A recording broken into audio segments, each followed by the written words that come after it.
ہمارے سرکار نے جب یہ سنا کہ ان کے دونوں شہزادوں کو ان کی امت کے لوگ اس طرح سے شہید کریں گے تو تمام انبیاء اپنی امت کے لیے ایک باپ کی حیثیت رکھتے ہیں اور تمام انبیاؤں کی امت ان انبیاؤں کے لیے ان کی اولاد کی حیثیت ہے۔ حضرت محمد صلی اللہ علیہ وآلہ وسلم اور ان کی تمام ازواج ہمارے لیے ماں اور باپ کا درجہ رکھتی ہیں، بلکہ ماں اور باپ سے بھی درجات کو بلند رکھتی ہیں کہ کئی صحابیوں نے جب رسول اللہ صلی اللہ علیہ وآلہ وسلم سے بات کری تو ان کے اکثر الفاظ یہ ہوتے تھے کہ یا رسول اللہ میرے ماں اور باپ آپ پہ قربان۔ جب کوئی آدمی کسی کے اوپر اپنے ماں باپ کو، اپنی املاک کو، اپنی اولاد کو قربان کرنے کے لیے تیار ہو تو اس شخص کا، اس آدمی کا، اس نبی کا، اس پیغمبر کا، اس رسول کا کیا درجہ ہو سکتا ہے، یہ سب آپ لوگ اچھی طرح سمجھیں۔ یہی عشق رسول ہے، یہی عشق رسول ہے کہ ہم رسول اللہ کو اور ان کے خاندان کو عزت اور توقیر ہمارے لیے، اور اللہ کی عزت کے بعد اگر ہمیں کسی کی عزت کرنی ہے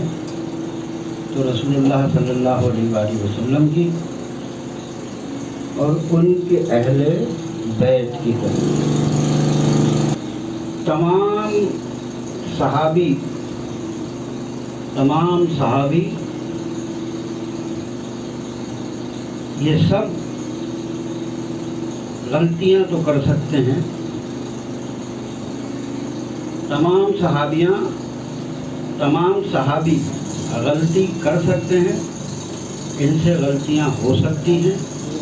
لیکن نیتوں پہ شبہ نہیں۔ لیکن ایمان ہمارا یہ ہے کہ رسول اللہ سے کوئی غلطی نہیں ہو سکتی۔ رسول اللہ صلی اللہ علیہ وآلہ وسلم نے کوئی بات ہمیں غلط نہیں بتائی، منو ان جیسا کہ جبرائیل امین پیغام لے کر آئے اللہ کا، اس طرح سے ہی رسول اللہ نے اس پیغام کو ہم تک منتقل کیا۔ تو رسول اللہ کی بات سے انکار کرنا، ان کی عظمت سے انکار کرنا یا اس کے اندر کسی قسم کا کوئی شبہ رکھنا ایمان کے کھو جانے کا سبب بنے گا، ایمان کے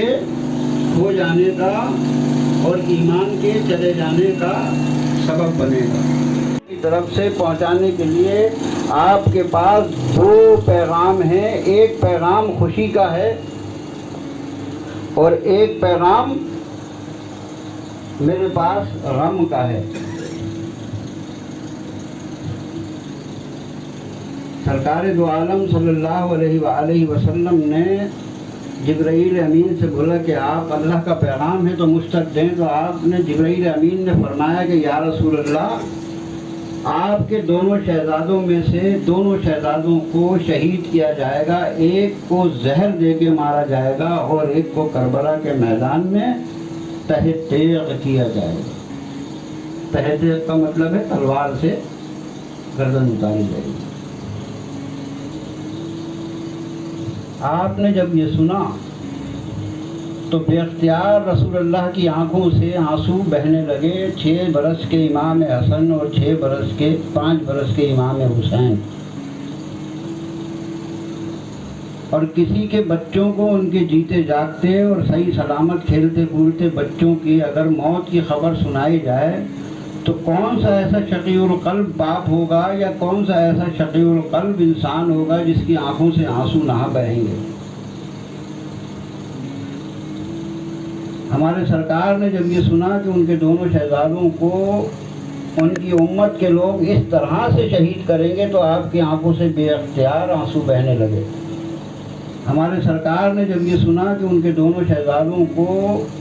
ان کی امت کے لوگ اس طرح سے شہید کریں گے تو آپ کی آنکھوں سے بے اختیار آنسو بہنے لگے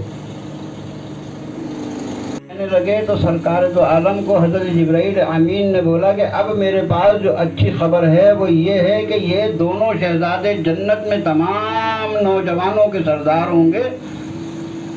اور مالی کی جنت ہوں گے۔ اور یہ سنت ہے کہ غم منانے کے بعد، غم گزر جانے کے بعد مسکرانا بھی سنت۔ رسول اللہ صلی اللہ علیہ وآلہ وسلم جب اپنے شہزادوں کے ابھی حیات ہیں، 6 برس کی عمر ہے، 50 سال کے بعد یہ واقعہ ہونا ہے، 40 سال کے بعد واقعہ یہ ہونا ہے، اور آپ آنسو بہا رہے ہیں، تو غم حسین میں آنسو بہانا مسلمان پہ سنت ہو گیا، اور مسنون سنت جس کو رسول اللہ نے زبان سے نہیں عمل سے کرا کہ غم حسین میں آنسو بہانا کریم آقا کی سنت ہے۔ امام حسین کی یاد منانا، ان کو یاد کرنا رسول اللہ کی سنت ہے۔ جناب ام سلمہ رضی اللہ تعالی عنہما فرماتی ہیں کہ میں نے خواب میں دیکھا کہ رسول اللہ کی داڑھی میں گرد اٹی ہوئی ہے، تنکے پھنسے ہوئے ہیں، بال الجھے ہوئے ہیں، اور رسول اللہ کربلا سے خاک اور امام حسین کا خون ایک بوتل میں جمع کر رہے ہیں، اور وہ بوتل لا کے انہوں نے مجھے دی اور کہا کہ یہ میرے حسین کا خون ہے جس کو کربلا میں میری امت نے بہایا۔ یعنی کہ ایک روحانی طور کے اوپر جناب زوجہ رسول اللہ کو بھی یہ خواب میں بشارت دی گئی کہ کربلا کے دن رسول اللہ کتنے پریشان ہوں گے، اور روحانی طور پہ وہ اپنے نواسوں کا خون ایسے سمیٹ رہے ہوں گے، کربلا کی مٹی پہ گرنے نہیں دیں گے۔